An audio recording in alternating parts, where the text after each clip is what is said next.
Two guys and a gal talking about movies. Two guys and a gal talking about movies. Two guys and a gal, they're talking about movies. And you know they are really groovy. Two guys and a gal talking about movies. Two guys and a gal talking about movies. Two guys and a gal, they're talking about movies. And we know they are really groovy.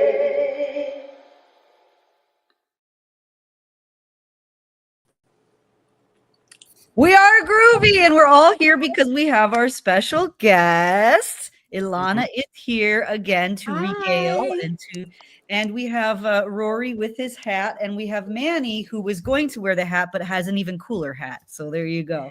Hey, my hat's not cool. Come on, we're doing It's Christmas. very cool. No, I very instantly regretted it when I said it. That was wrong of me. It was wrong and uncalled for. That's one bad hat, Harry. I'll put that over here for later.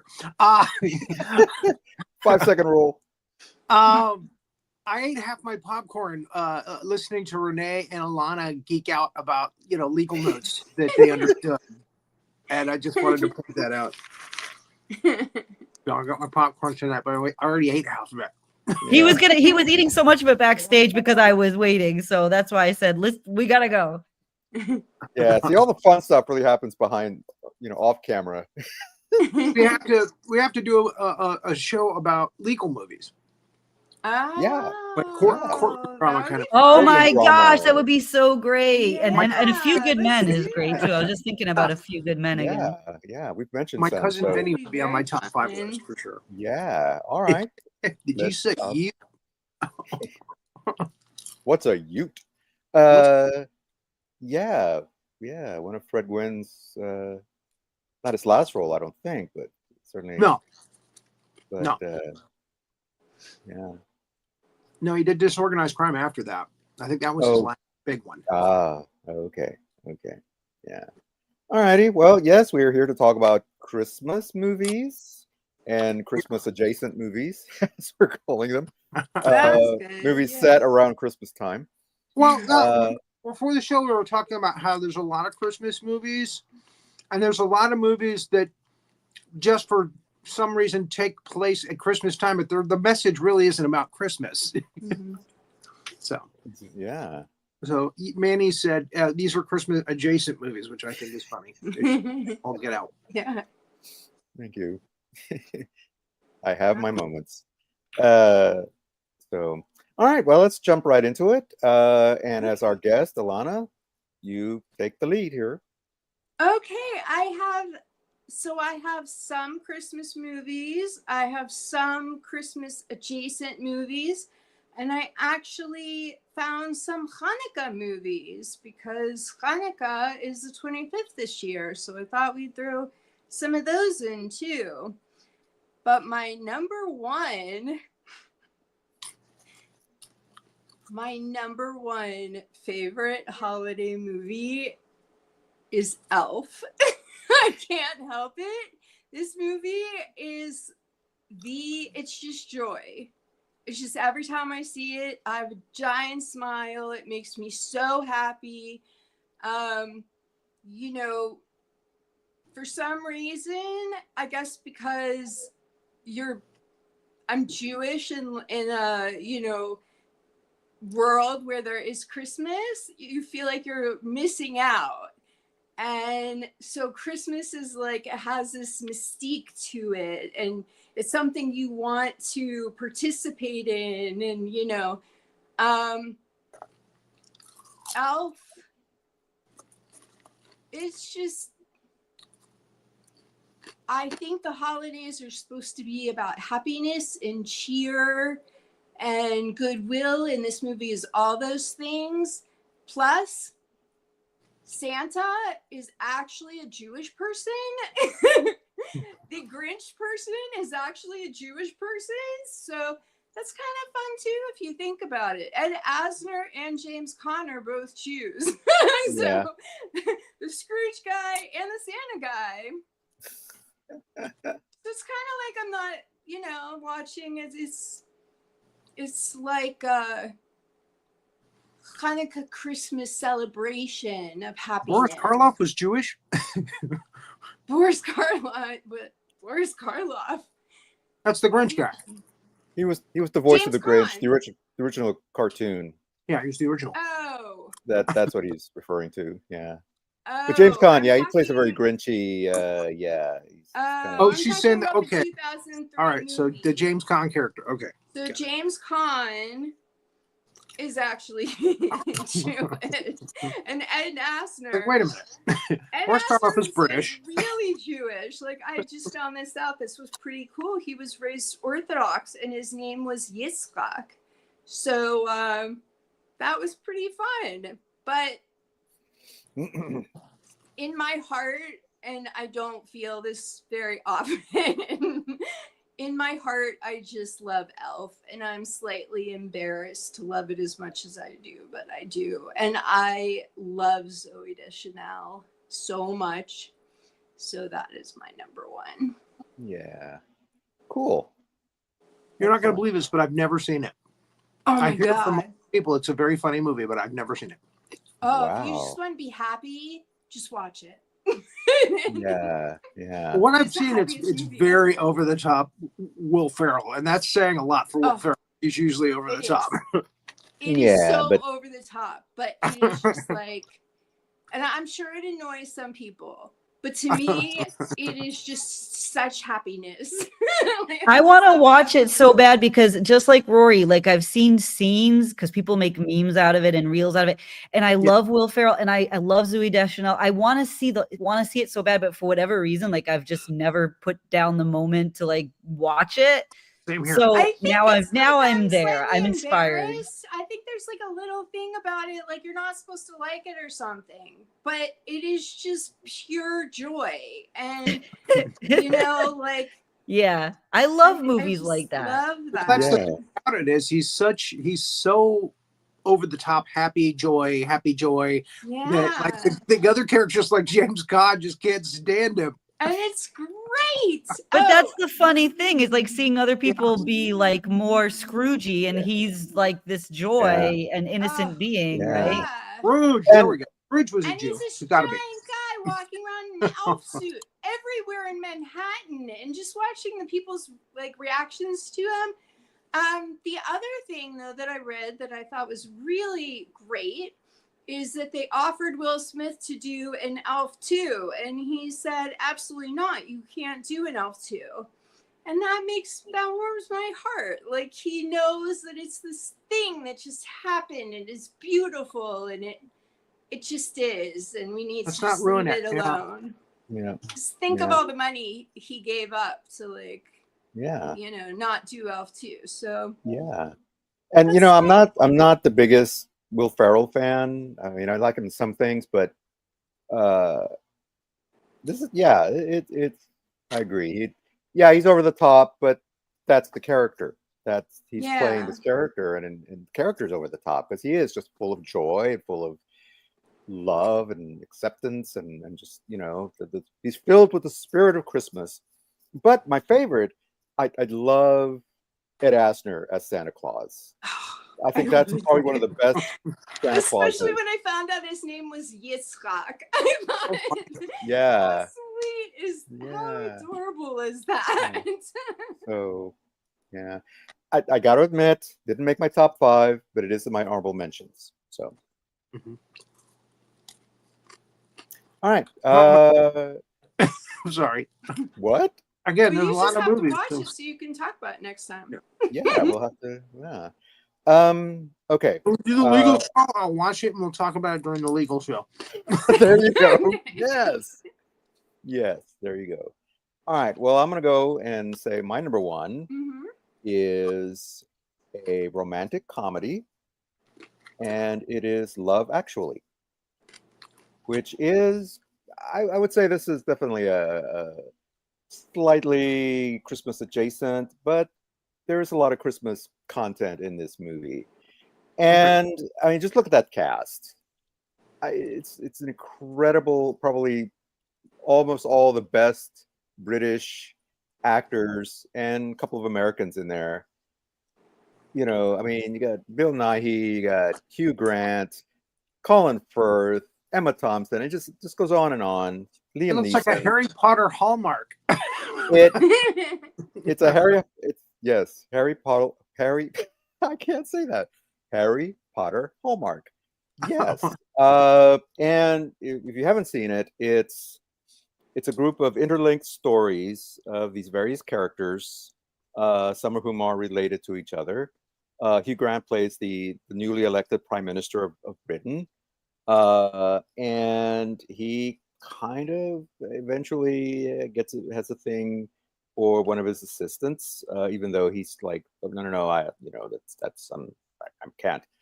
And Emma Thompson and Alan Rickman are a married couple. Rickman, I he's kind of love Rickman. seduced. He's kind of led astray by this office hottie. Andrew Lincoln is in this movie, who's probably best known as Rick from The Walking Dead. And he is madly in love with Keira Knightley, who's getting married to his best friend, and it's just all these things. Liam Neeson, who's a recent widow, and he has a little boy who is infatuated with this little girl in his class, and just on and on and on. All these little stories about love and friendship and Love Actually. Love Actually, Yeah. exactly. Is this a Nora Ephron film? Like, I feel like No, but no, it it's isn't. I mean, it sounds like it could be, but no. There were like a whole lot of movies at one time that were somewhat similar. Mhm. I can't remember exactly when it. I think what year is this movie from? Do you remember? Early 2000s. I think I want to say like Yeah, I feel 2001, like at that time somewhere. Yeah. there were a lot of these kinds of movies, and they were very enjoyable. And yeah. I mean, there was one that was done like for Valentine's Day and all that stuff. But yeah, anyway. does it take place? Where does it take place? It takes place in England. Yeah. So Actually. So you Actually. get to see England, Christmas in England. Love Actually. Yes. Yeah. So that yeah, you sounds do. nice. Yeah, and you get reference to Father Christmas and all that stuff. So yeah, I mean it's very English centric. Nice. And now there is one character, this young guy, who he's looking for love, he's looking for a girlfriend, and he decides that the girls in England are just too snobby and too standoffish. So he comes to America, at least what America seems to appear, and he winds up in like Nebraska or Minnesota or some Midwestern state. And he certainly finds some loving there, and it's Minnesota. Yeah, I think it is. I think it's Minnesota. So anyway, it's a fun movie. It's an enjoyable movie, and just one of my favorites. I love this cast. The stories are interesting. Not all of them have happy endings because sometimes love goes awry. But what? Actually. So, and Bill Nighy, who's one of my favorite characters, one of my favorite actors, plays this old faded pop star, rock star, who's trying to make a comeback, and he's cutting this Christmas album, and his story is delightful, and it has one of my favorite lines in the movie, where he's promoting his new single, and he's telling the kids at home, kids, don't do drugs. Become a famous pop star, and they'll just give them to you. So, anyway, so that's my number one. Drugs. Don't buy drugs. Nice. All right, Rory, what's your number one? Guilty pleasure. My number 1 and 2 kind of flip flop back and forth for a while. Hey, Sandy. But Hi, Sandy. This film I can watch it again and again and again. It just really makes me laugh, and that's the Santa Claus, the first one, with Tim Allen. Tim Allen, yeah. Oh, I never saw that one. Oh, it's delightful. It really is fun. Yeah. And, the kid in it is adorable. His son. It's a modern take on Santa mixed with the, what we know as Santa growing up. So the gist of it is this guy named Scott Calvin, same initials, Santa Claus, Scott Calvin. He causes Santa Claus to slip and fall off of his roof and die. Kill Santa. We might be doing this for the legal movies. So, he his son is like, "You killed Santa." He finds the body, but the clothes are there, but the body has magically disappeared. And there's a card there. It says, "Put on the suit, and the reindeer will know what to do for the rest of it." And in actuality, he becomes Santa Claus because he's taken over for Santa Claus that he killed by accident. It wasn't on purpose. It explains all the magic and what makes Santa Claus. How can Santa Claus do it in one night? How can Santa Claus get down chimneys when the houses don't have chimneys? Blah, blah. It explains a lot for kids, which is fun. It's a Disney film. And Tim Allen, he's he's got his character that he is all about, and that's thrown in a generous dose, and it's just a very fun movie because he becomes Santa Claus, and he doesn't like the fact that he's become Santa Claus at first, and then as he becomes more Santa Clausy, is that an actual adjective? Sure, why not? We know what you mean. Yeah, he embraces the role after. Yeah. He's like, "Hey, I'm Santa Claus. This is cool. My kid loves the fact that I'm Santa Claus." So the second movie, very unmemorable. That's the one where he gets a wife, the Mrs. Claus. And we'll talk about the third one later. But it's really a delightful film. If you want a film that you're just going to really laugh at and have a good time watching, that's Christmas, it's Santa Claus Christmas related, that's the one. If you like, I love The Holiday. Sandy just said that she was just watching The Holiday. Yeah. That is definitely a guilty pleasure for me. Yeah, I could watch that movie over and over and over. Yeah. No, I was gonna say, since if you like Elf, you'll like the Santa Claus. If you like the Santa Claus, you'll probably like Elf. Yeah. Just putting that out there, since Yeah. people have not seen each other's movies. So I saw Love Actually when it first came out. I just don't remember that much about it, but I know I've never seen the Santa Claus. I like the CLAUSE part. Yes. I know. Santa Claus, yeah. That's the legal end of it. That's the legal aspect of it. I like that part. Now I'm like, Cool. I want to see what happens legally. Santa Claus is actually the there's like a little rim around the edge of the card, and that's the Santa Claus. You can't see it. It looks like it's decoration on the card. It says, if you put on the suit, you agree to you don't become Santa Claus, then Christmas is over, and children all over the world will be again, they get legal on it. Contract. So in that if you put on the suit, that's it. That's the contract. You become Santa Claus. So they hold him to that. Okay, I appreciate okay, now that it's over, you gotta get for next year. And he's like, well, no. And it's you'll like that aspect of it. I think a lot. Yeah, sounds fun. that they go legal on him. Yeah. I like that. Well, this is we're starting off good. 3 different choices. I like that. Yeah. All right, Elana, what's your number 2? My number 2 is White Christmas, which is from 1954. Nice. And that is a movie with Danny Kaye, Rosemary Clooney, and Bing Crosby. Thank you. Bing Crosby. And there are I'm not a big fan of stage musicals, but I am a very big fan of old MGM musicals, and this movie is definitely that. Yeah, it is. I love it so much, and it's the banter is fun, and the relationships are fun.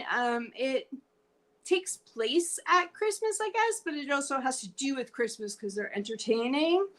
And yeah, definitely classic MGM musical we're seeing.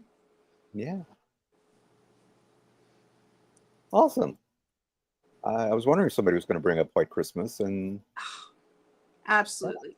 I mean, It's in our top five. it's a classic. It is a classic. Yeah. Yeah. Yes. All And right. it's fun to watch, and it's Mm-hmm. the costumes are made. I mean, everything Yeah. I'm saying is, what makes a classic MGM musical. So I'm not going Right. to Yeah. keep saying Yeah. that, but if you enjoy that, it is definitely worth seeing. It is at the top of the list of those kinds of movies, and very fun. Nice. All right. Well, my number two is a perennial, and it is A Christmas Story. That's my number 2 as well. There you go. Nice, guys. Little Ralphie who Yeah. wants his BB gun, his Red Ryder da da da da da BB gun. Yeah, shoot your eye out, kid. And just a fun movie. Just hilarious.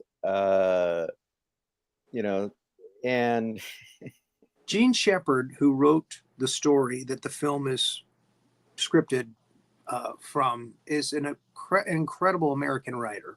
mhm, And he did Scud Farkus and the Murderous Mariah. He's created this world. mhm, And in this movie, Ralphie is in the center of the world, but there's also a bunch of characters that he's created in this universe that are delightful and despicable. And he narrates the film, actually, which mhm. is kind of cool. Well, And it yeah, was it is. inspired by his childhood, apparently. Yes, it is. It is an absolute delight. I like that part very much of the movie. I have to say that I think I'm not.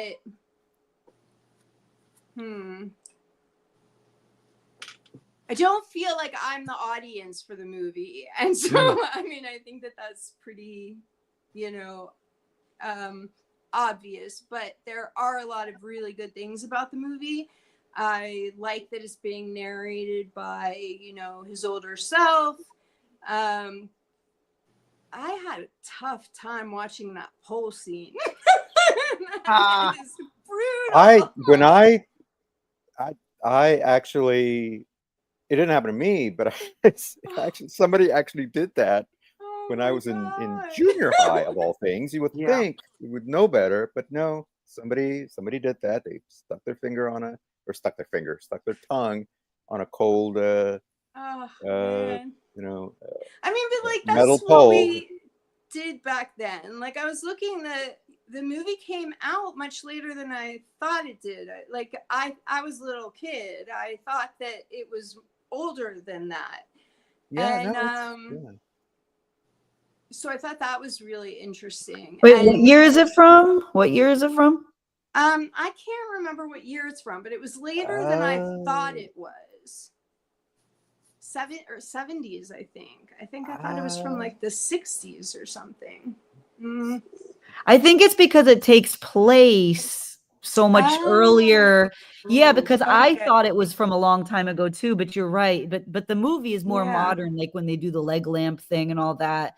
But then it's about his memory of being a child from a different, right? So that's why it's like a generation later than that makes sense to me, because I like that part. I like going back to his childhood. It's 1983. 1983. Wow. I would have never guessed 83. 83. That's crazy. That's even later than I remembered. Yeah. I made it like Melinda I Dillon was alive already, but wow, that's even later than I thought it was. And Darren McGavin, who's he was a big star in the 70s.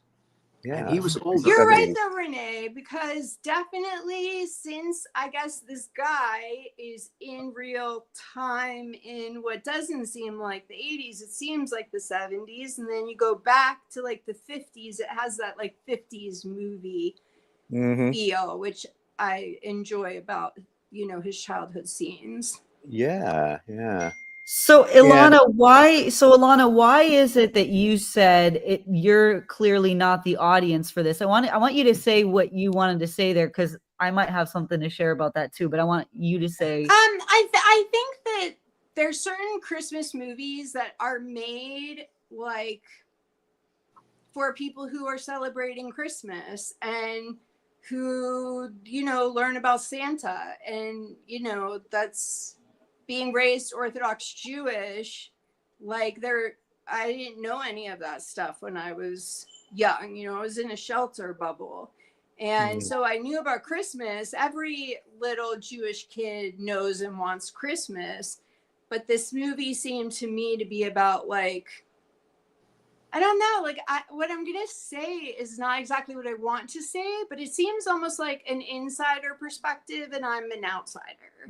Do you feel though, but do you feel that part of it is that there's a lot of like male, like it's kind of male humor, or from like a male point of view? Did you ever get that? Yeah, I mean, typically movies, about little boys coming Right. of age, there can be distance on it, and I see where you're coming from there. So I agree with that part too. Right. But for me, I was like 100% not the audience. Right, like you're 100%, but it is an insider baseball sort of thing with the coming of ages of a boy, and then also like the Christmas thing. So I get that. So you got a double whammy of it. Well, but I have to with say, the leg lamp, I enjoyed it. It's fun to watch. And, right, it is fun, and it's obviously a good movie, and they played it so much when we were growing up, like on like every year they played it, so we all kind of like know it. It's a part of culture. And we didn't have very many channels, so sometimes I would watch it. But typically, like for me, if I had 4 choices, that would be my last choice. And I know people who grew up differently than I did, there's this sense of like an understanding while you're watching it that you watch it every year. And to me, it doesn't have that. No, fair enough. Yeah. I for me, like my daughter couldn't get through it. I tried to get her to watch it one year and she couldn't get through it. I mean, there are a lot of things like that. Like that's just what happens when you, I mean, I don't want to get into, religious discussion because this is not really, at least I don't think we want to, but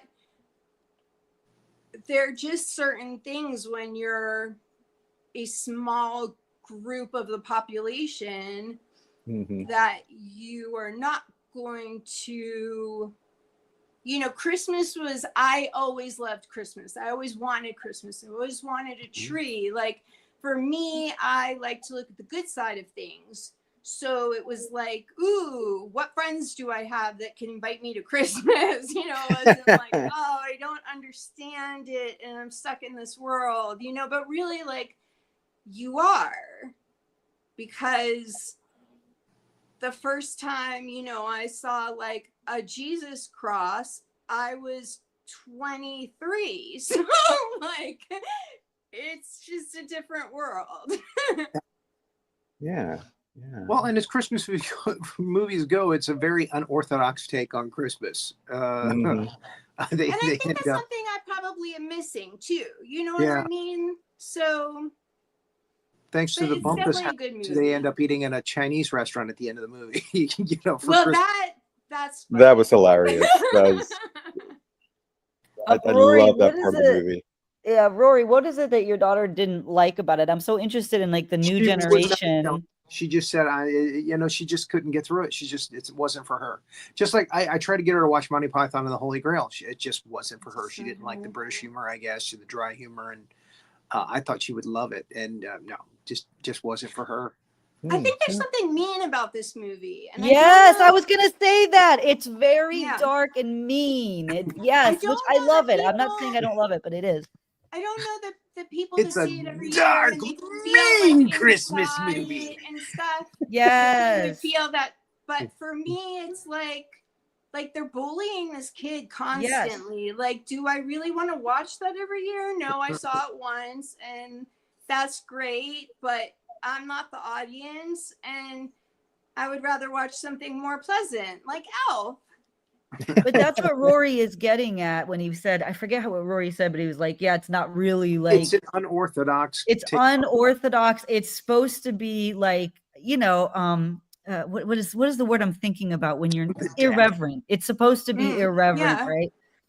And I love it, and I love it, and I'm so glad. I mean, it has to be on the list. We have to talk about it because it's what anyone in our Absolutely. generation.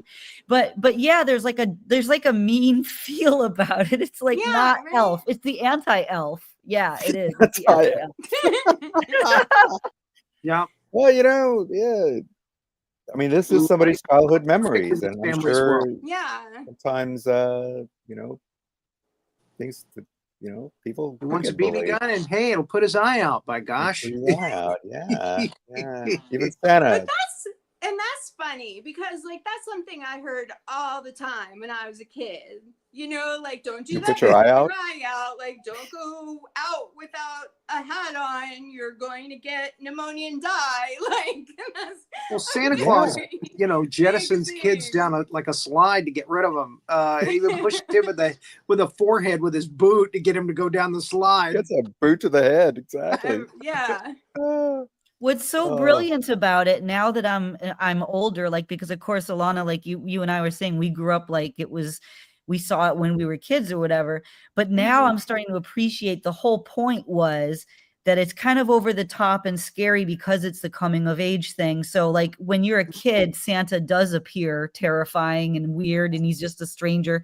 And it's all about the difference between being a kid and being an adult. And so there's really that 50s sense. I know it's not really taking place in the 50s, but that idea that like kids are really relegated to like the kiddie table. And it's that sort of thing where you're an outsider being a kid. So like, I mean, I totally get it. And it's brilliant. And if all of us we're going to talk about it tonight, no matter what, because it's just such a huge part of the culture. But yeah, like I would like to see it again more recently because I saw it so much when I was young, but I haven't watched it really as an adult. And I wonder if I'll get even more of the humor like now that I'm an adult. It's probably. Oh yeah. I mean, I guess like the mean part also was that like when I was a kid, I really am anti-authoritarian. And so the whole thing about being a kid and being told what to do and your feelings don't matter and just get out of here and go play outside, and like kids aren't treated across the board the way that we were treated when we were younger. Right. And things did change like as I was growing up. I grew up with like John Hughes films and movies that were aimed towards kids, and then we became people, but we weren't people at first, and that really, I had such a tough time with that growing up. I guess like that whole mean thing, and then the fact that like I'm not the audience. It's like I'm sure I watched some movies or shows or whatever that are like would seem mean to somebody else that are totally normal in like the Jewish guilt spectrum of things, because we have our own thing that that was like not right when we were growing up. So it's I think it's I think that it contributes to the mean for me. Yeah. All right. Well, I think we've analyzed that to death now. Well, we're supposed to. It's a Christmas movie. Yeah, exactly. All right. It's a Christmas story. So, all right. So, what's your number 3, Lana? So my number 3 is A Charlie Brown Christmas. Okay. I love A Charlie Brown Christmas. I have the box set. It's like Halloween, Thanksgiving, and Christmas, and I just Yeah. I don't know what to say about it. It's just wonderful and enjoyable. And if you like peanuts, The and Christmas it's from specials. 1965, I think. Yeah. Just Yeah. so you Um, know. We're going to talk about this a little more later. Now, my honorable mentions, even though they're not really full length movies, they're specials for TV.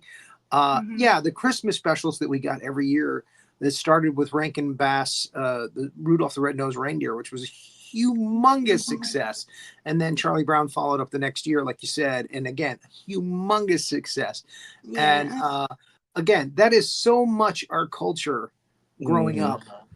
The Grinch later with Boris Karloff. You know, I mean, it's Mhm. so much our culture. Every Christmas we got something, you know, and they kept bringing them back every year. And so it's become kind of read into our brain, kind of ingrained that, oh yeah, this is Christmas. So yeah, that's a definite big part of Christmas is the specials every year. So Right, Oh, absolutely. absolutely. and then they stopped making. Shout out to Yeah. Frosty. Frosty was my Oh, favorite. Frosty. Love Get a snowman. snowman. Yeah. Happy I love those birthday. movies. See, those movies, like, I don't know, those I watched every single year. Jackie Mason. Jackie Mason. I couldn't think of the comedian's name. Oh. Yeah, Jackie Mason. Yeah, yeah. And We usually work the blue, narrator but was Durante. Jimmy Durant. That's right. Ka-dink, ka-dink. Frosty the Snowman.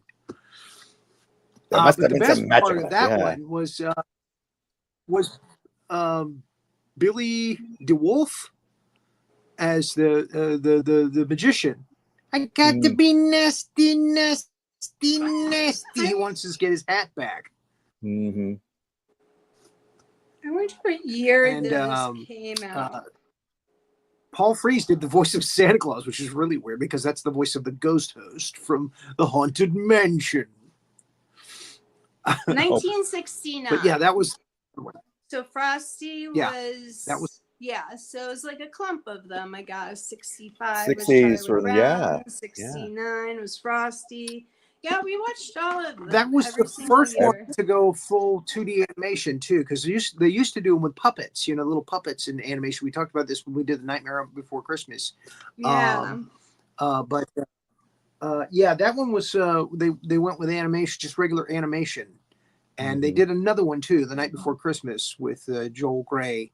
There was also 2D animation, but again, the puppet ones were the best. I think some of them were claymation too. I remember getting up really, really early, and maybe this wasn't. I think this wasn't specifically Christmas, but it dealt with Christmas this time of year.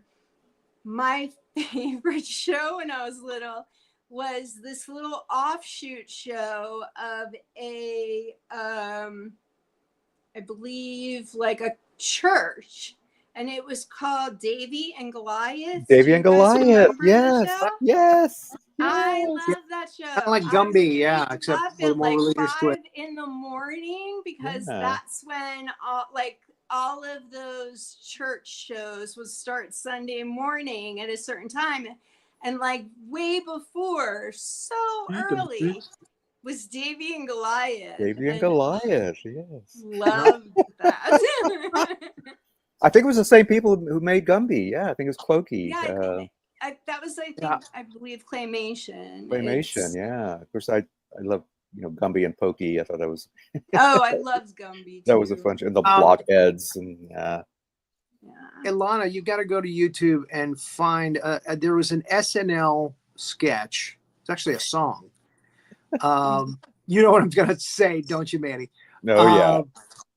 I think the song's called "Christmas for the Jews," Really? and it's done in claymation. And yeah, I think you would love that. I think you would love that. Oh, that might be really, really fun. Yeah. And you know what I was looking up, because one of my favorite things, and my friends just always like stare at me when we're watching this, and I like start going crazy.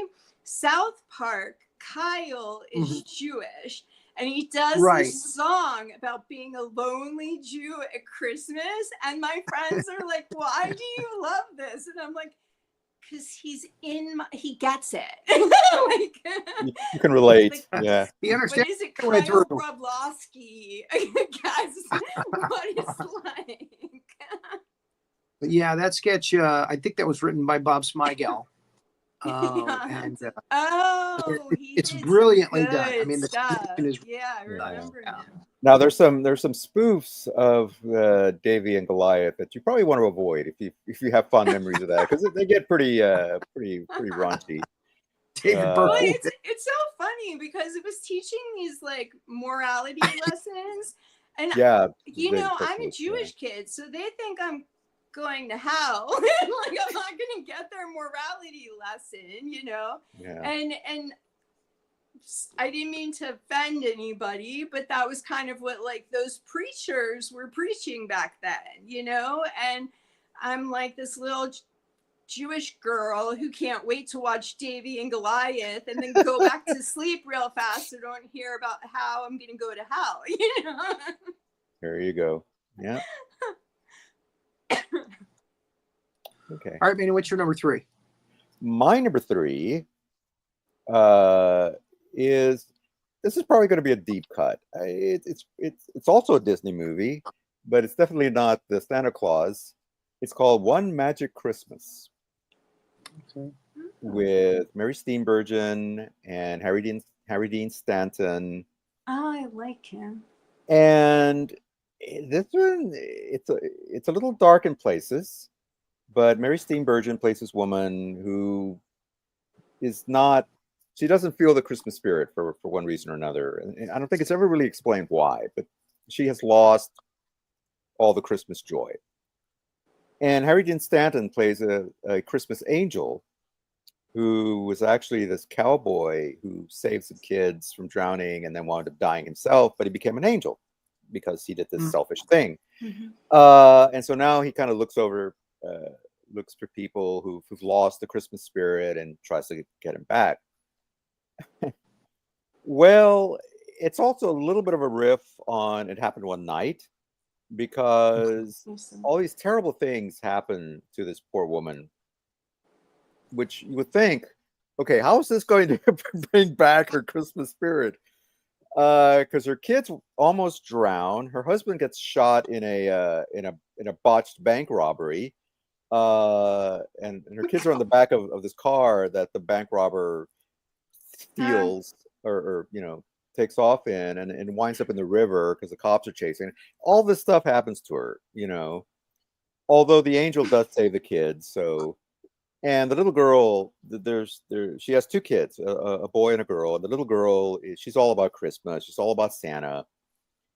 And her grandfather or great grandfather gives her this little Christmas ornament, one of those Christmas balls with the snow and all that. And so after the father is presumably killed in the bank robbery, she asks the angel, to bring him back. And he's like, no, I can't do that. The only person who can do that is your mother.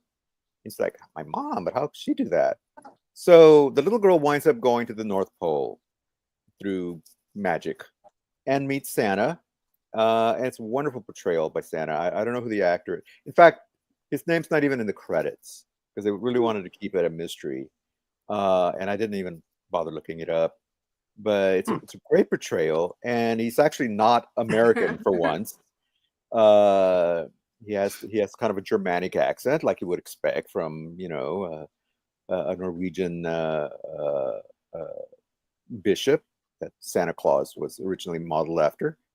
And he has a great suit, and so the way they kind of get her spirit back is to say, oh, I have this letter that your mother sent to me many years ago.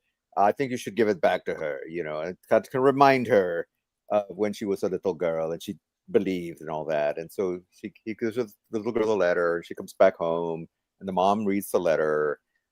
And so she's inspired to send her daughter's letter to Santa off, which she had refused to do before because, Santa, blah. And so she puts the thing. Well, her husband earlier on had gone on this walk around the block before all the shooting and all that happened. Well, she's on her way back home, and yes, I'm giving away the whole movie. She goes back home, and she runs into him. He's like, and she's all like, "Oh my God, you're alive!" It's like, what are you talking about? I just went around the block, you know. So everything's made right at the end, but getting there, like I said, it takes a few dark turns here and there, and Jean Burton's character sometimes she can be a little annoying. It's just like, oh, really, just lighten up, lady, you know. But it's still it's a good movie, and you know, like Rory was saying about the Christmas Story not being your typical story, being more uh, uh, unorthodox and unusual. I feel the same way about this movie as well, because it's not your typical sort of feel good Disney Christmas Story. Like I said, it does have a little bit of a more serious, a little bit of a darker tone, but it's still enjoyable nonetheless. So anyway, so that was my number 3. That's Santa interesting. I'm Claus- actually Santa glad that Claus you was- ruined it because I never heard of it before. No. Sorry, Rory. Santa Claus was played by Jan Rubis. Oh, okay. Yeah. Well, he did a wonderful job. He did an excellent job playing this character, and probably one of the more believable Santas that you're ever going to see on film. So Awesome. yeah.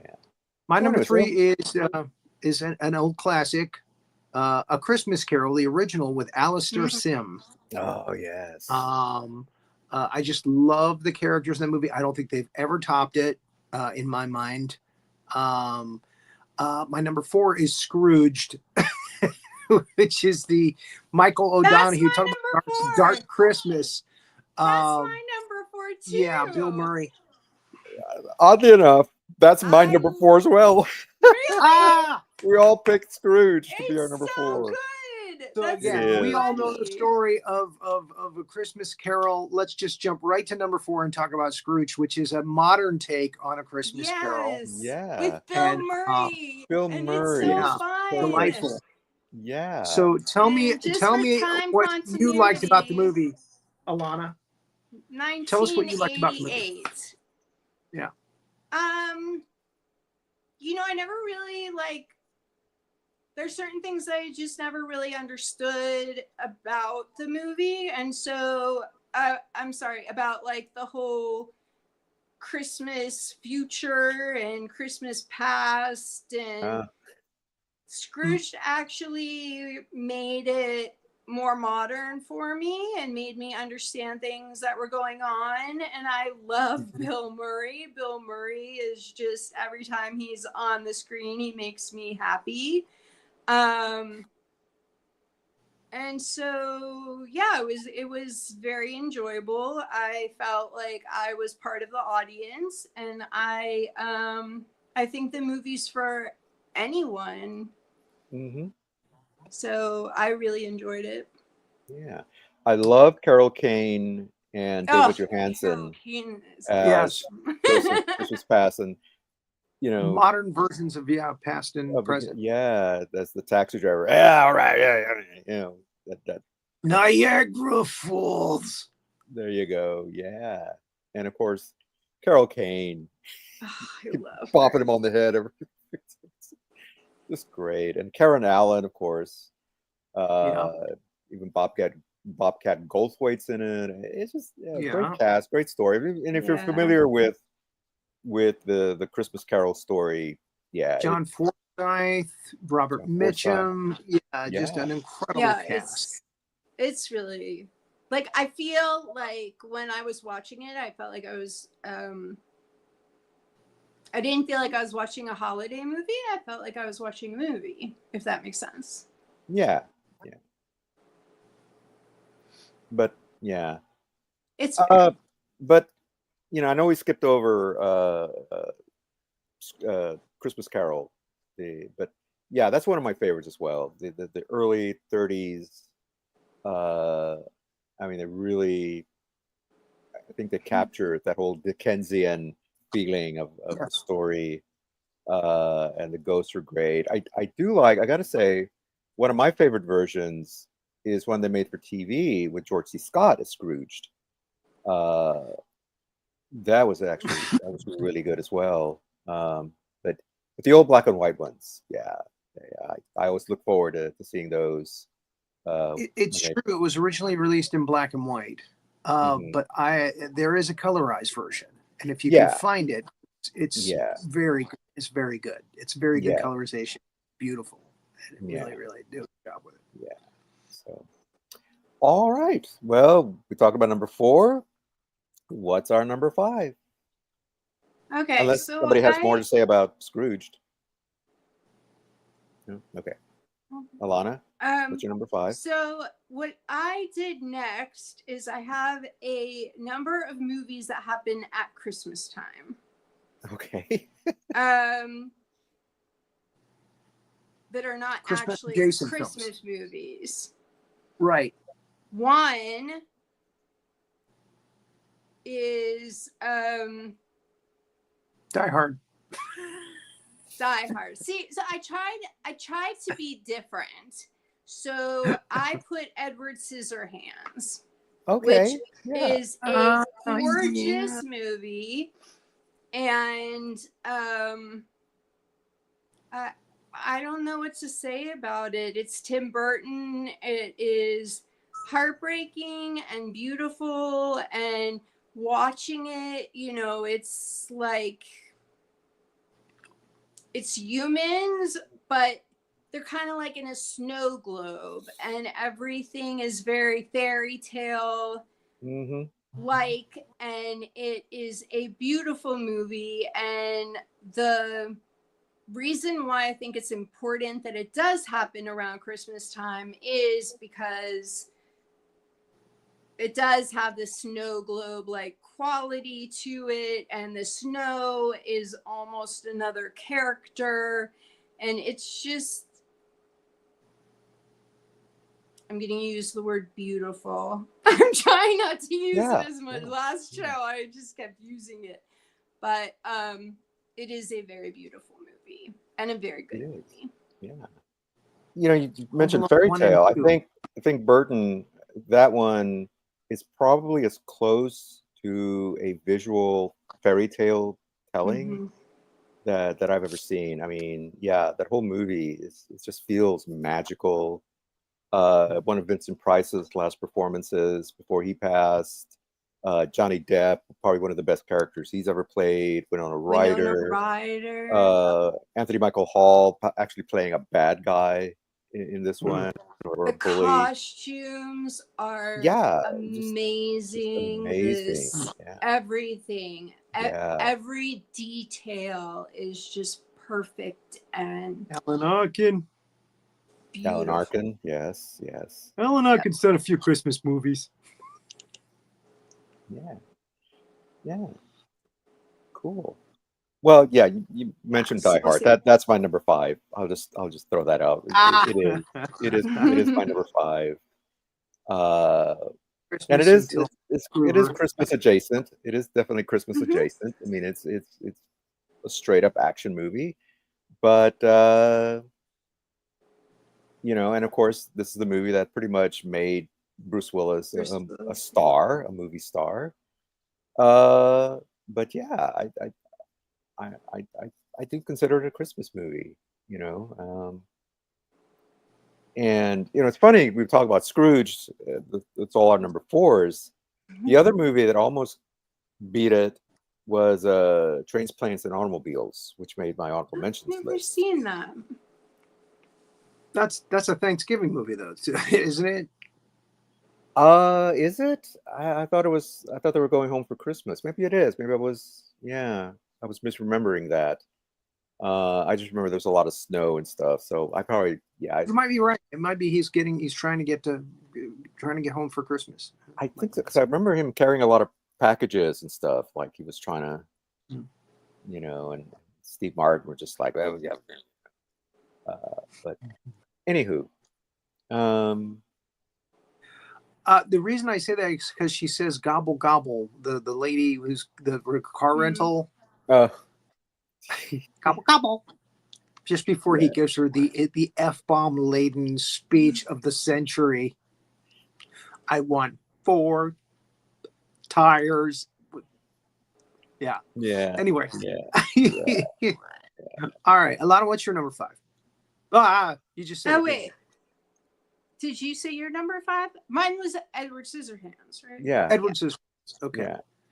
Yeah. Manny, did you say? Oh, your number 5 was okay. Mine was Die Hard. Yeah. Die Hard. Miracle on 34th Street. Both of them. I'm going to give them both a nod here. Okay. Because they're both in their own way. Yeah. Wonderful. Get the spirit for Christmas back. Santa Claus. 2 wonderful performances of Santa Claus. Edmund Gwenn and Jurassic Park. Richard Attenborough. Richard Attenborough. Yeah. Yeah. You get Natalie Wood and you get the little girl from Matilda. Again, it's just a really good casting in both. Yeah. And again, it helps you kind of. That was another thing about the Santa Claus is that a lot of people have lost the spirit of Christmas, and that movie kind of helps to bring that back to people, and make you believe in Santa Claus again. Yeah. Well, it's interesting to say that. It's so rare that a remake lives up to the original, but in this case, it did. Yeah, absolutely. Yeah. Absolutely. Yeah. Yeah, again, I like both equally. See the remake, but the original, I didn't watch it every year because I wasn't exactly like the target audience, but I did enjoy that movie, and it's very heartwarming. But I didn't even know there was a remake.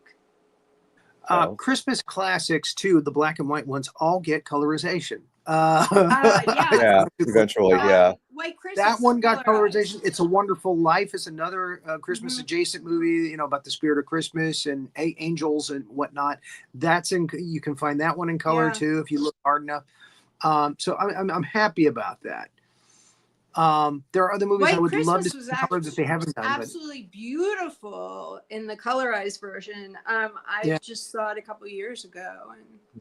Yeah. Well, I think White Christmas was always in color. I think it was shot in color. Oh, really? MGM usually shot all their big budget musicals in color. Yeah. Oh, yeah. I guess by 50. Bad Santa. Yeah. Yeah, we got to talk about Bad Santa at some point. Bad Santa's on my dishonorable mention list. It's a guilty pleasure. I never saw it. Oh boy. You guys can film me. Billy Bob Thornton. Oh my goodness. Yeah. He is the nasty, cursing Santa. In a with weird, a heart of gold kind of way, it kind of gets you the Christmas spirit, but it's such a twisted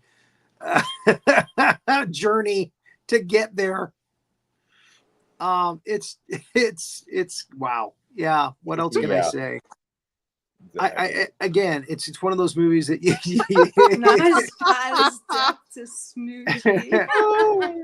you should watch it, but probably with a 6-pack of beer. Christmas movie where you get drunk while you watch it. We talked about the Rankin and Bass specials. We're on the 8 honorable mentions list now. Oh, okay, wait. Yes. Because I didn't separate these. These are so after Edward Scissorhands. Yeah. I had a movie from 2001 called Serendipity. Have you guys seen this movie? It's a romance movie. It's heard of it. John Cusack and Kate Beckinsale. And this movie, I was in New York City at the time, and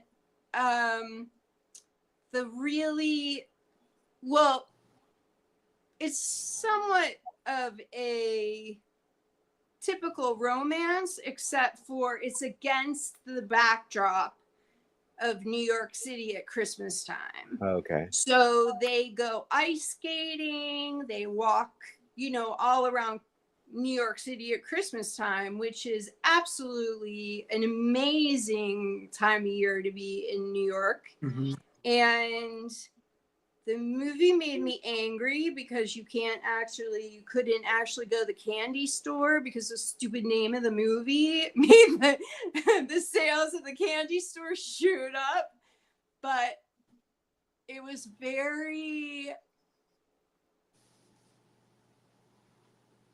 it was like if I would have gone outside and, given somebody a tour, and that's really what is very special about the movie, is that New York is its own Christmas character, I guess you could say. Yeah. Well, they're soulmates. Obviously, they love the same kind of things. They love to talk, and the gist of the movie is, for some reason, they lose touch. They can't find each other again. Right. And he's all about, well, if she's meant to be my soulmate, and somehow it'll happen. She'll come back to me somehow. And I think she's like written her address down or something, and he loses it, or it gets smudged or something. And I think it was a throwback to those like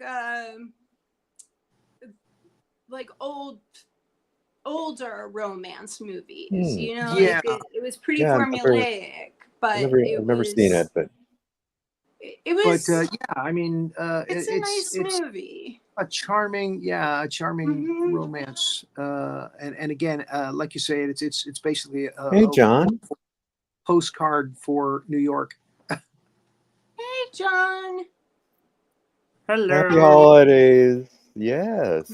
Miracle on 34th Street, Charlie Brown Christmas. We talked about those. Yeah. Yeah, we did. Yeah. What are your other honorable mentions? Should I do? Yeah, just go down your list. I just read the rest of the list? Okay. Sure, yeah. So another honorable mention I have is Crossing Delancey. Oh, well, let's do Gremlins from 1984. Gremlins.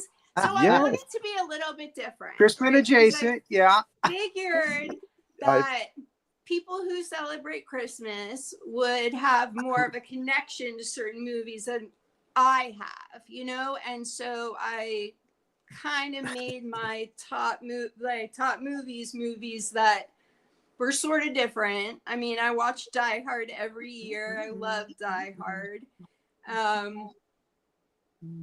But yeah, I was trying to find something a little different. Gremlins is a great Christmas movie. I forgot that it was it's Christmas time. Movie. It's terrifying and just hysterical and thrilling, and it's like being on a roller coaster, and it's a great movie. Well, and a lot of people, when it first came out, a lot of people didn't realize it was a dark comedy.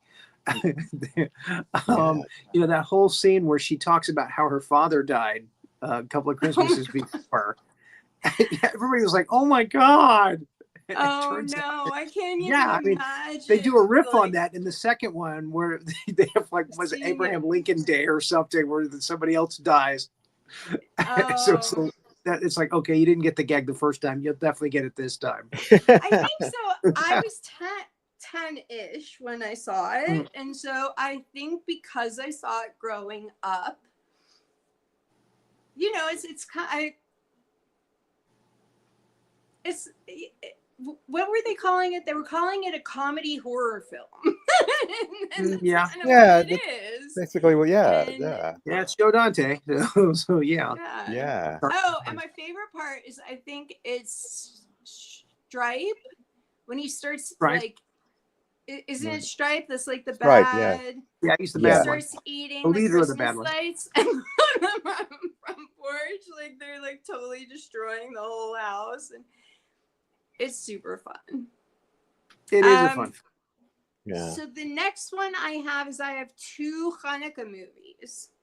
Okay. Do you guys want to do your honorable mentions, or do you want me to do No, this? you finish your honorable mentions and So my 2 Hanukkah movies, and of course there are other ones. These are just 2 that I found. One I totally forgot about, which is 1988's Crossing Delancey, which is a pretty straightforward romance, but It is set at Hanukkah time, and it's just, it's just a feel-good movie. At that time, there weren't a ton. There are a ton of Jewish people working in the industry, but there weren't a lot of movies that were specifically about Jewish people. And Amy Mhm. Irving is like the epitome of a Jewish woman, and the movie has a very Jewish feel. And in 1988, to see that was not common. And so it was nice to have, this sweet movie, and the acting is amazing in the movie, and something that I was, I guess, the target audience for. So Nice. Yeah.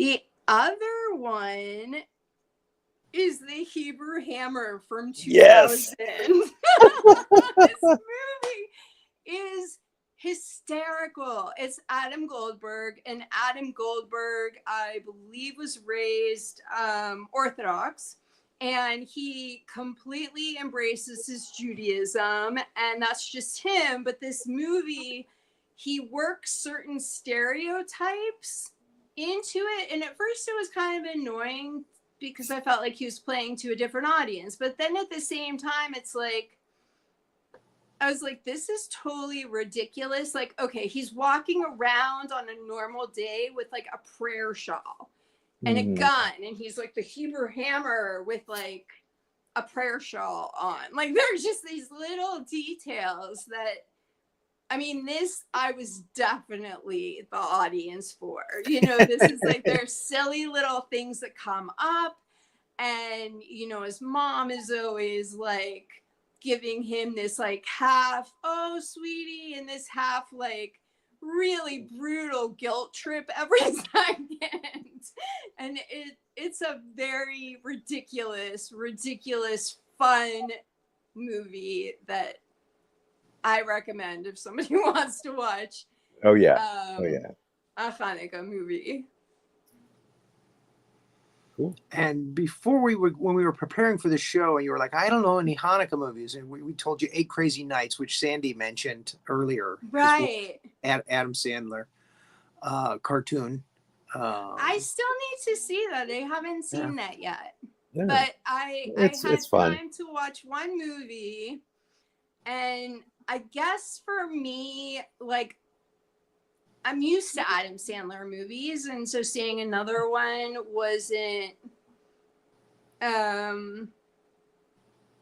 he also was not raised Orthodox. I believe that he was raised more modern, and so he doesn't have these little ridiculous things that he picks up the way that Adam Goldberg does, like these teeny little, like the fact that he's walking around everywhere wearing what is called a talit, which you're only supposed to wear in synagogue. It's just like these tiny little details are so funny, and I don't know how they appear to other people, but to me it was like, this guy, like, he might as well have grown up with me. Like, he's on the same page. And it's also fun because it's an action movie, and it's so, I can't even say, like, it is so ridiculous. It's just, it went so fast. It sounds like Cleopatra Schwartz from Kentucky Fried Movie. There's a I never saw that, but it's just a short bit in that movie. That movie is all a bunch of sketches from those guys, the Zucker brothers. He's like, he calls Cleopatra himself... Schwartz is a take on the blaxploitation films of that time in the 70s. Okay, so but they threw a Jewish character into it. This a Jewsploitation movie. Yeah. That is what this movie, I guess the subtitle, Adam Goldberg, it's a Jewsploitation. And it's funny. I mean, I guess it's a little unfair because he does work the hell out of some of the stereotypes. And if somebody not Jewish did the movie, it could be very offensive in certain ways. Yeah. But because you know that he's like a good yeshiva boy, like when his mom is like, you know, saying all of this stuff that you're like, this is just over the top ridiculous, like, you know that he's experienced this because you have too. So it was very fun. And that wraps up my movies. Okay. All right. Manny, what are your honorable mentions that we haven't talked about already? Well, the only one that that nobody's mentioned is, of course, Christmas, National Lampoon's Christmas Vacation. Yeah, that was tops of my honorable mention list as well. Yeah, mine too. Chase. Yeah. Chevy Chase. I like that movie. And I it's don't know yeah. exactly why. Yeah. Oh. It's Yeah. kind of a Christmas movie because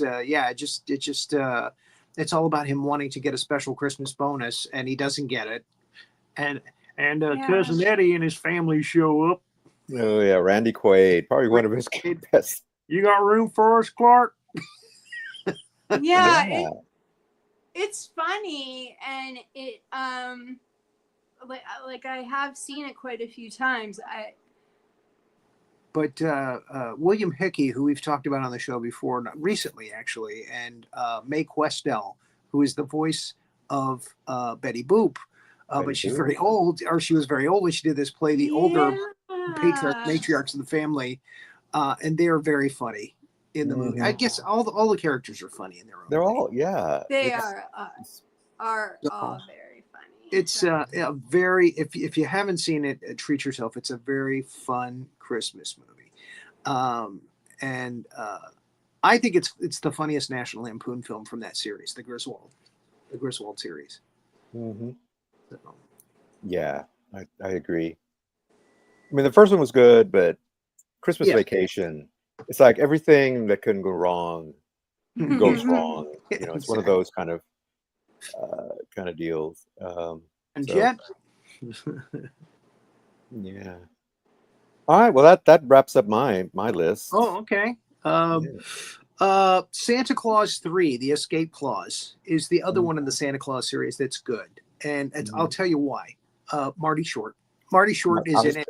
Martin Short. Yeah. Yeah. Jack Frost. Jack Frost, and he's trying to take over Christmas, and he's delightful. They also have Mrs. Claus's parents, which was Ellen Hawken. That's why I said Ellen Hawken earlier, and oh wow, and Margaret, and yes, and it's a wonderful film. It really is. It's a delightful movie, and again, Scott Calvin is tricked by Jack Frost into the escape clause, where he gets turned back into Scott Calvin, and Marty Short, Jack Frost takes over Christmas as Santa Claus, and does his own thing with it. And I'm not going to tell you what it is. It's just hysterical because it's so Marty Short. So all three, like it's a trilogy. They're all. I'll tell you, you can skip right over 2. Yeah, 2. Yeah, okay. 1 and 3. That's good, but 1 and 3 are very good. Yeah, I mean, you can skip right over number 2 and you never miss it. But 1 and 3 are very good. Yeah. Agreed. And again, the reason number 3 works so well is because of Marty Short was thrown into it, and he's such a great bad guy in it, and he's just, it's a lot of fun. Bad Santa, we kind of mentioned. Santa. 1 and 2 mentioned. Yeah. Home Alone 1 and 2. You know, Home Alone, Christmas related. They go away for a Christmas vacation, and Kevin ends up being left alone. And just 1 and 2. Don't bother with any of the others. It's just 1 and 2. And then those are my picks basically. And the Rankin Bass specials are. Yes. My favorite one is The Year Without a Santa Claus because it's got the Miser Brothers. I love the Miser Brothers. They're so cool. Heat Miser and Cold Miser. Dick Shawn and I always forget the initials. His initials, and Irving is his last name. And he's the voice of Underdog, the narrator, but he also does Heat Miser. And Dick Shawn is his. I and oh my god, they're so fun. They're so much fun. So yeah, the Rankin Bass specials, you can't go wrong with them. They're a lot of fun. Yeah. I think I have another one to throw in there that just occurred to me that I think it might be a Christmas movie. Okay. Mannequin. Like Andrew McCarthy. I know Mannequin. Kim Cattrall. Yeah, Yeah. because Estelle McCarthy. Getty buys the department store and they're setting up for a holiday. And I'm thinking, so like I'm trying to look it up on Google, but it's not telling me. But I'm pretty sure that I remember that the holiday that they're setting up for is Christmas, because Estelle Getty I think you're right. needs to Yeah. make those numbers to keep the store open. Right. Yeah. And I love Mannequin. Like, that's another total guilty pleasure. But if that is a Christmas movie, James then I'm sorry, Spader, Elf, like you've Mannequin has to never come seen him before first. since. Yeah, James Spader is a real good nasty in that. Oh my god, Yeah. And I want to say don't Fran get Drescher's in that too, crushes. isn't she? I'm sorry. I think Fran Drescher's in it too. Isn't she? I don't remember. I Yeah. don't Probably. remember that. But I had, when I was growing up, I only joined one fan club in my entire life, and that was Andrew McCarthy. But honestly, this movie's not a good movie. It's not a great movie. It's not going to be on any critic's list, but it is so much fun, and I would not be the person I am without that movie. Oh, funny. I was working in a movie theater when that came out, and I saw it a lot. I saw it a lot. Yeah. You know, my sister and I, we used to just memorize certain movies. Like, we knew all of the words, like all the dialogue, all the music to Grease and 9 to 5 and Xanadu and Mannequin was at the top. Xanadu, yeah. And I just realized I think that's a Christmas movie. Yeah, why not? Well, if you're gonna call that one a Christmas movie, I gotta throw in Grumpy Old Christmas Men. adjacent. Christmas adjacent. I don't. Yes. Think. What But was Grumpy one you were Old throwing in, Men. Manny? Grumpy Old Men with Walter Matthau and Jack Lemmon and Margaret. Just, I'm not sure if it's really a Christmas movie. I know it kind of takes place during, in the frozen north in Minnesota. And so there's a lot of snow and stuff going on. But John. So John Duncan says, Mannequin did for Christmas movies what Barry Lyndon did for Irish accents. I don't know who Barry Lyndon is. Oh, Barry Lyndon is a Stanley Kubrick movie with what's his name?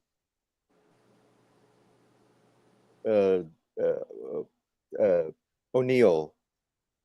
Ryan O'Neill. Yeah, doing a really terrible Irish accent. Oh. But that's what he was talking about. Yeah. Mannequin has my heart. Hey, Kim Cattrall. I went to see it for Kim Cattrall. Oh my God. Hollywood is the best character ever. The assistant, the one who catches him. Yeah. That movie is so fun. So yeah, I'm pretty sure that's the holiday that they are. I know that there are other movies too. Look that up. Estelle Getty is in this movie. Estelle Getty is the one that owns the. owns the store. The store. Well, she inherited G.W. Bailey from Police Academy. He's in it as the security guard. Yeah. Yeah, I mean the acting. again, it's not going to win any critics awards, but the acting is so fun. Estelle Yeah. Getty's great. Hollywood is great. Kim Yeah. Cattrall and Andrew McCarthy are adorable. It's Yeah. very Yeah. fun. I was just Yeah. thinking another one that's a good one is Meet Me in St. Louis. Is I was thinking about that. Meet Me in St. Yeah. Louis. Yeah. talking about old MGM musicals. Yeah. Judy Garland. Judy Garland. Thank you. I was blanking on her name. Judy Garland. Yeah. Mhm. Yeah. Yeah. Wonderful movie. Yeah, that was a great movie. It's interesting how many movies I think I didn't realize. Like I'd said about the Christmas movies, I didn't think I was going to be a guest on this show because I was like, how am I going to find Christmas movies? And Renee And yet, said, right. And Renee is like, more Christmas movies than you think you do. And I was like, well, I don't want to do just the ones on everybody's lists. I want to do something different. And there are so many movies that are holiday movies that I had no clue. It didn't occur to me that those were holiday movies. right. Yeah. Do not, if you're a big Andrew McCarthy fan and you're like part of the Andrew McCarthy fan club kind of thing, don't see the Joy Luck Club. Oh, I haven't seen it. It's about my man. it's about Chinese Anglo relationships and how they don't work. It's directed by a Chinese director, and he is just, his character is just terrible. Oh, okay. Anyway, Yeah. all the men in the movie are terrible. Yeah. Yeah. I guess the other thing also is St. Elmo's Fire. Is a holiday occurring at that movie? Maybe it's No, not really. some kind of personal I think it's celebration or something. Yeah. Yeah. But yeah, not one of my favorite movies, even though it has a lot of the Rat Pack in it, or the Brat Pack. I mean, I think it's okay. I think part of it is when, like, how again, we had talked about this with other movies, how you're introduced to the movies and what your age just happens to be in relation to those movies. So all those movies were, I saw them all in order. They all came out in this order. They are basically like my childhood. Mhm. So they're very different. Again, Xanadu, Mannequin, they're not going to win any Critics' Choice Awards, but they're great because, when I see them, I remember something else,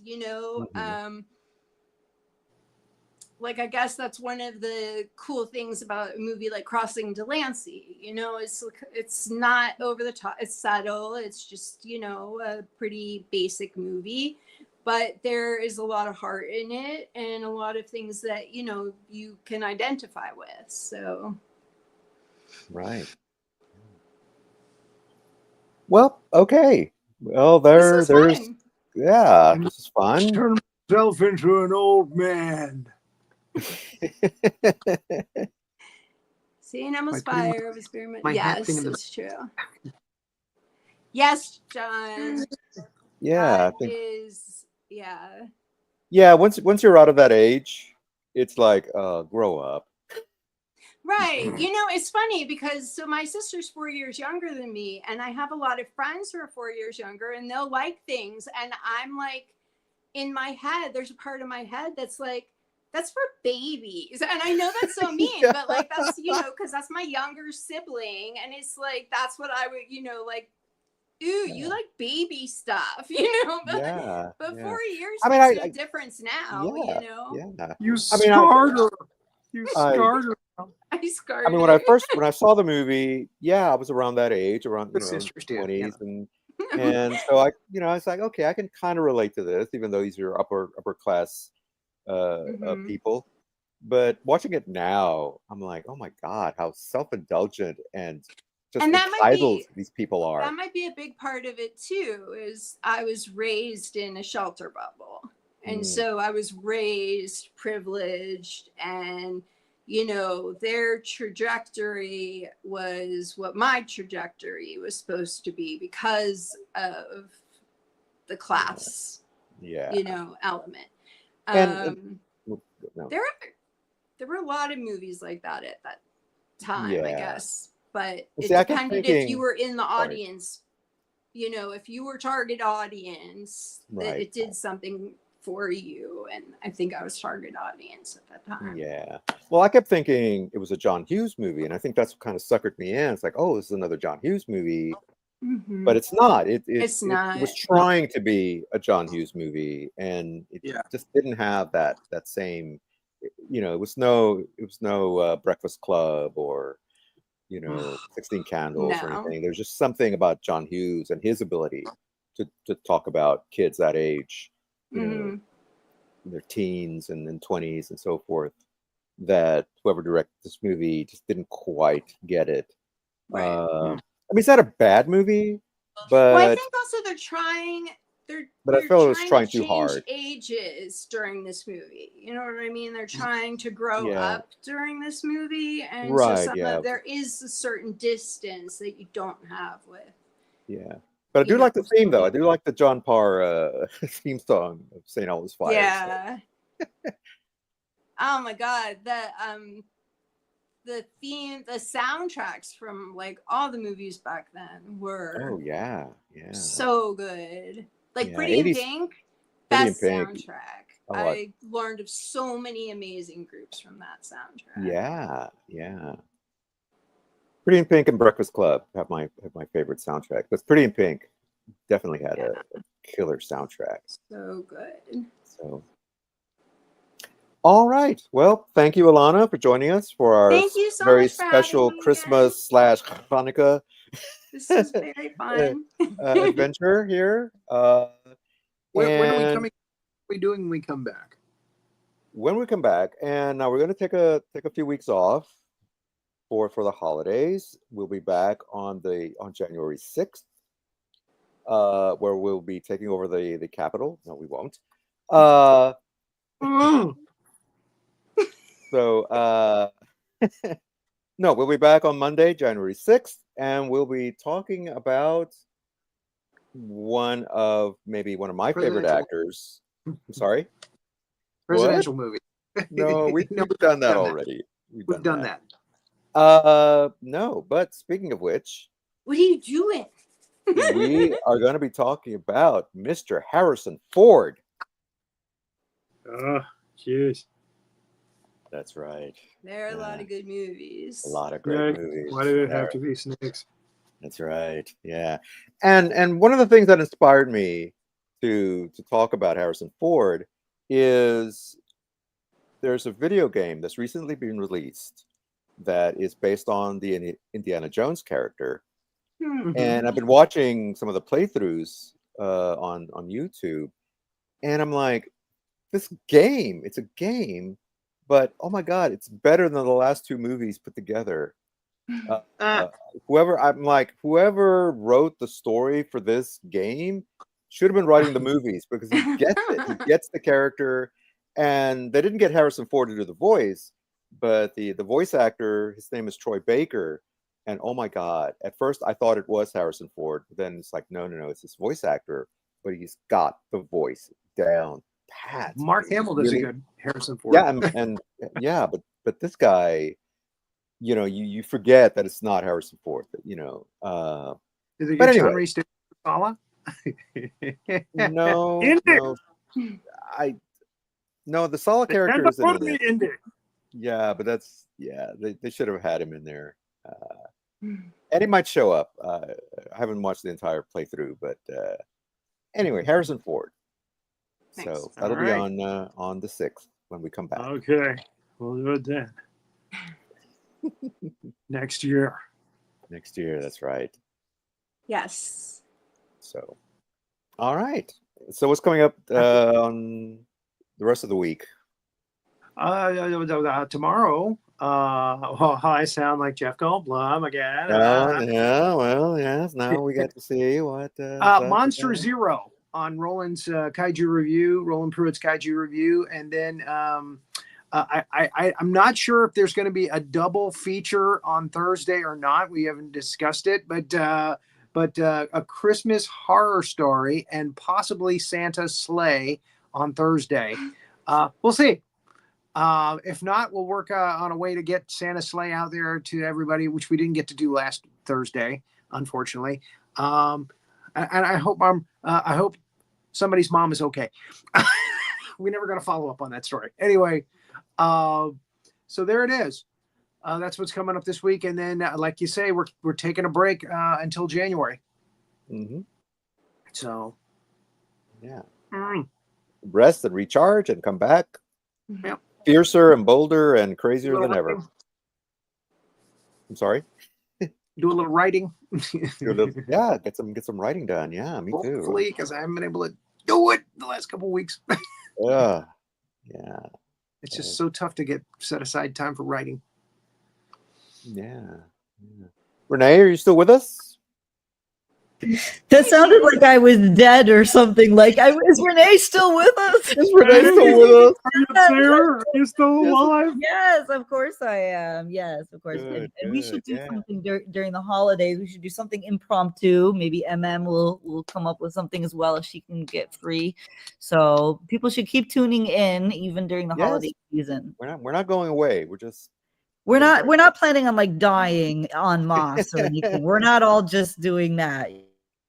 Yeah. No. So how is your mom, by the way?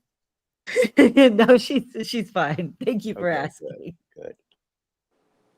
Yeah. All right. We didn't get a follow-up. Yeah. Well, Okay. yeah, there were things going on. All right. Well, that's it for this episode. Thank you for watching, and Thank remember you. to subscribe. And thank you, Elana, for being our guest again. And we'll see you all next year.